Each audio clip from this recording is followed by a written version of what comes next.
wax itamit ci wàllu code électoral yi si tool yi lan mooy li nga xamante ne moom lañ si jot a def ci wàllu jéego bëgg nañ indi point yooyu si premier point bi.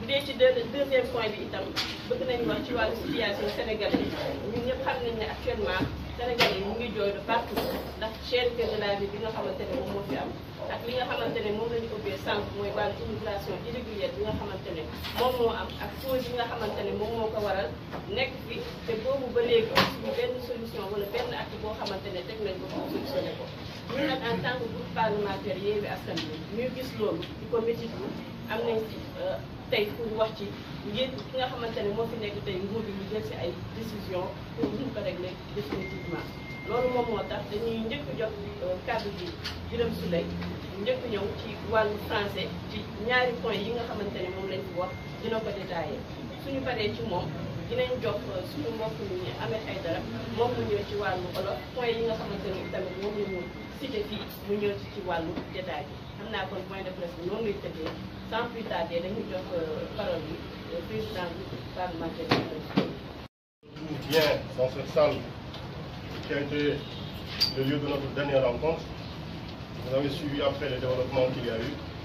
On se retrouve aujourd'hui, comme vient de le dire notre collègue honorable député Mme Diallo Bathily. Nous nous prononçons déjà sur la situation que nous connaissons tous.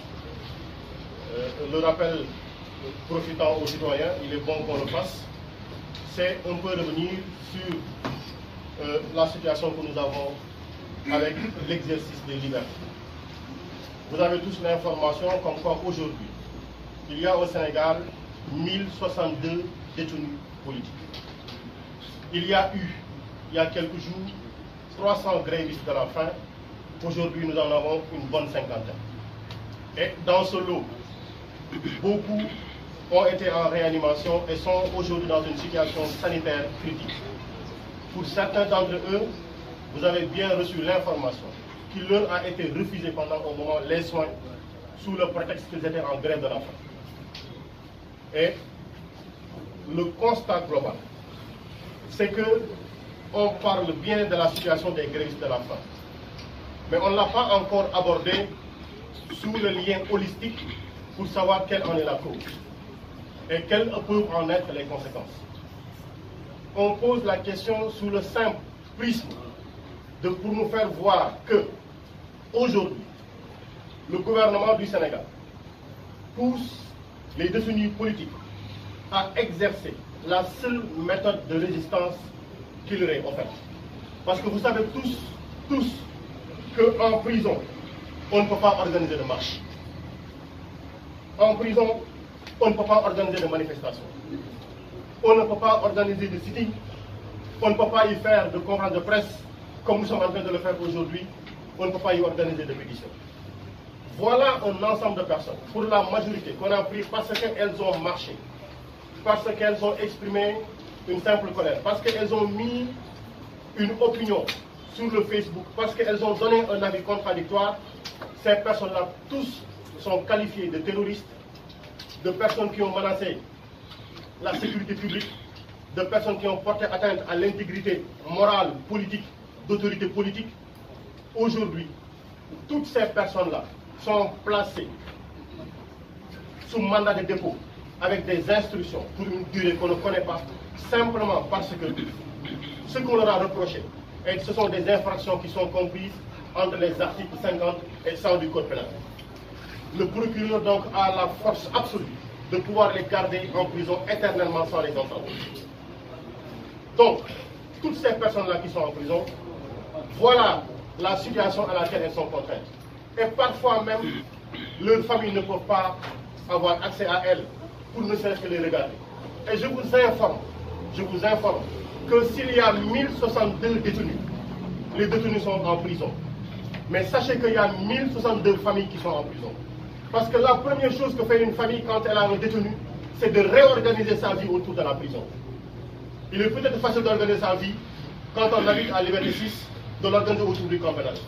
Il est peut-être facile d'organiser sa vie à Rebeuss quand on est à la prison de Rebeuss. Il est peut-être facile d'organiser sa vie autour de Sébi Ponty quand on est dans la prison de Sébikotane. mais des familles qui viennent de loin, qui ont des détenus à Sébikotane. Des familles qui viennent de loin pour voir les détenus au niveau de la prison de Rebeuss. Voilà la situation à laquelle les familles sont contraintes. Et ça doit nous poser question. Et aujourd'hui, même le droit de visite est difficilement exerçable pour la bonne et simple raison qu'il y a tellement de familles qui sont restées très longtemps sans voir leur père, leur enfant, leur oncle, leur tante, etc. ou leur sœur. Donc, et à côté de ça, il y a le cas, on peut le citer, de Ngagne Demba Touré, le célèbre jeune, 24 ans, exilé politique. Mais derrière le cas de Ngagne Demba Touré, il faut voir qu'il y a une quarantaine de jeunes, d'après nos informations recherchées, et qui ont décidé de se faire la malle, de disparaître tranquillement. 40 jeunes. C'est des familles encore qui vivent autour de ces situations-là.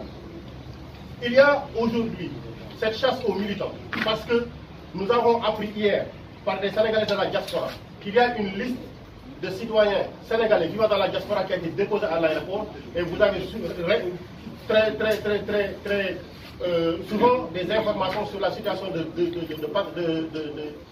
Sénégalais de la diaspora qui sont venus dans le pays et qui, au moment de rentrer, ou qui sont arrivés à l'aéroport, au moment de rentrer dans le pays, ont été arrêtés parce qu'on leur a reproché des opinions qu'elles ont émises sur la situation du pays. Mais derrière cette situation, que nous tous nous constatons, la situation de la restriction absolue des libertés, et qui ne nous épargne pas, nous, groupes parlementaires, régulièrement organisés, vous avez été informés que vendredi passé, nous avons voulu tenir une conférence de presse pour nous exprimer sur le travail parlementaire. Cela nous a été interdit et le siège du PUR, là où nous voulions le faire, a été barricadé. Aujourd'hui, nous nous retrouvons au siège du PRP, le fameux siège toujours barricadé. D'ailleurs, la gendarmerie doit commencer à payer le loyer parce qu'il barricade le siège pendant de très longs jours. Donc ils doivent participer au paiement de la location parce que c'est eux qui bénéficient du siège. Mais, ce qu'il y a lieu de dire aujourd'hui, c'est que la résistance démocratique, aujourd'hui dans ce pays, on interdit absolument de parler de résistance, de combat, de lutte. Il faudra chercher les bons épithètes. On précise bien, aujourd'hui, la résistance démocratique des Sénégalais, aussi bien de l'intérieur que de la diaspora, nous permet de récupérer des espaces de liberté. Et aujourd'hui, notre présence dans ce siège ici n'est pas un cadeau qui nous est fait. C'est la somme de tous les combats qui sont aujourd'hui en train d'être menés par la société civile, par des intellectuels, que d'aucuns qualifient de politique. Mais la nature de l'intellectuel, on le connaît. C'est des intellectuels qui émettent des avis objectifs sur ce qui est en train de se passer. On a entendu des universitaires, et on a entendu des partis politiques tous s'exprimer pour ce qui est en train de se passer dans ce pays-ci. Et le fait de décrire tout ceci, dans ce pays comme dans la diaspora, nous permet de récupérer quelques portions de liberté démocratique et de pouvoir les exercer.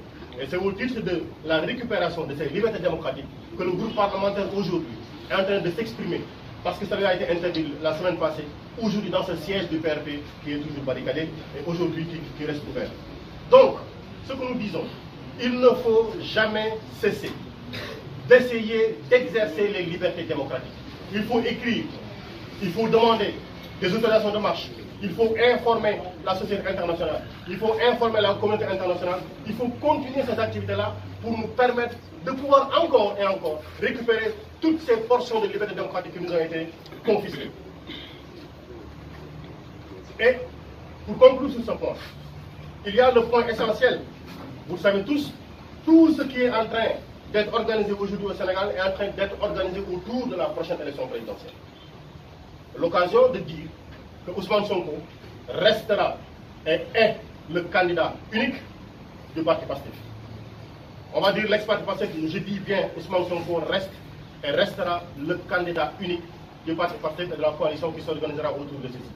Mais il est important que l'on sache que pour y aller, nous avons besoin de poser la question de l'accès, d'un accès transparent et uniforme au fichier électoral. Nous avons besoin que la question de la transparence du vote, avec la désignation d'une autorité impartiale, soit définitivement réglée. Parce qu'aujourd'hui, nous allons le dire, le ministre de l'Intérieur, ne peut pas, de manière impartiale, être celui qui organise la prochaine élection présidentielle. Voilà pourquoi nous disons qu'il nous faut une autorité impartiale pour nous permettre d'avoir des élections transparentes dans ce pays-ci. Et cela nous permet d'embrayer sur le deuxième point présenté par notre sœur, honorable député Diallo Bathily, c'est la question de la situation des Sénégalais. Nous avons été hier à Fass Boye pour présenter les condoléances. Le constat absolu que nous n'avons pas manqué de présenter sur place, c'est que des jeunes ont pris la main pour aller chercher un meilleur vivre, pour abandonner un pays, le pays sinon le plus riche de la planète, avec toutes les ressources. Aujourd'hui, vous regardez ce qui se passe en Arabie Saoudite, c'est simplement parce qu'ils ont du pétrole. Alors tout ce que nous avons comme ressources, avec tout ce que nous avons comme ressources, des milliers de jeunes reprennent la mer. Il faut se poser des questions. Et la question simple, ou plutôt la conclusion simple qu'il faudrait en tirer, c'est que quand les ressources sont exploitées ici, de manière juste, et également, dont les bénéfices sont également répartis pour tout le peuple, nous avons une jeunesse qui comprend que ce pays-ci est une terre de trésors. Mais quand les ressources sortent du pays, sans qu'on leur ait la possibilité de poser des avis sur l'égale distribution des bénéfices pour ces ressources-là, il faut comprendre que les jeunes ne font que suivre les ressources. Et on pourrait en donner des exemples, mais sachez-le, ce qui s'est passé à Fass Boye est une question de responsabilité de l'État. Et nous demandons sur ça la libération de tous les jeunes qui ont été arrêtés parce que ces jeunes-là ont voulu demander à l'État de sortir et de s'exprimer sur la situation des jeunes disparus. Et demander à la suite de ceci la libération de la totalité des détenus politiques au Sénégal. Et quand je parle des détenus politiques, le plus célèbre, le plus connu aujourd'hui, est bien le président Ousmane Sonko. À côté de cette situation, il y a la situation de l'exercice des libertés. Il y a la situation de la cherté du coût de la vie. Guy Marius Sagna a eu une formule bien indiquée de sortir avec 2 oignons.